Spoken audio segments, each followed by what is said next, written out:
Human ang makapilang beses nga gisulayan nga papaulion ang mga lumad nga nagtinir sa UCCP Haran sa Davao City karon nasabutan na sab sa Regional Peace and Order Council nga pasirad-an na ang evacuation center. Atong saro ng detalye ni pinagi sa live report ni Argil Relator. Argil. Yes, Sarah, gikondina sa mga leaders sa lugpongan organization ang maong lakang sa ARPOC. Ganit doon na sila yung mga gilatag ng mga kondisyon. Una pa man sila mutuman nga mobalik sa ilahang mga komunidad. Nagkauyon ang mga opisyal nga naglangkob sa Regional Peace and Order Council sa pagduso og resolusyon sa planong pagpasirado sa evacuation center sa mga lumad sulod sa UCCP Haran compound, sulod na sa mag-unom ka tuig. Nakalapas kuno ang mga nagdumala sa evacuation center sa Indigenous Peoples' Rights Act, serious illegal detention ug uban pa.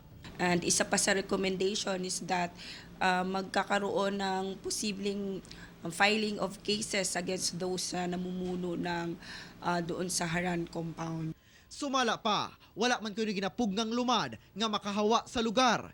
Gawas nun kuno silang tanan.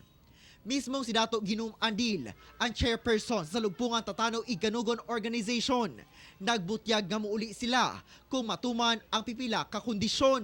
I-pull out pa ang sundalo diya, unya ibalik ang eskwelan sa katawan lumad diya sa Salupungan, unya ihatag ang permit operate. Parayon sab ang pagpahigayon og klase alang sa mga batang lumad sulod mismo sa maong evacuation center. Dapat tubagon sa gobyerno ang mga panginahanglan diya sa ginatawag nga sustainabling panginabuhian diya sa komunidad.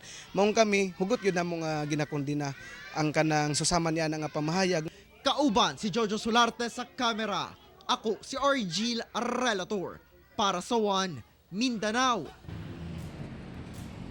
Sara, sa karon pagatunan pa sa ARPOC ang mga lakang ipegayon alang sa pagpatuman pohon sa closure order diha sa evacuation center sulod sa UCCP Haran. Hinuon ni pasalig ang mga ahensya sa gobyerno partikular kining DSWD nga mohatag sila assistance ug galing mutuman na or pilion sa mga lumad nga mobalik na sa ilahang mga komunidad. Sara. Okay, dagang salamat Argil Relator.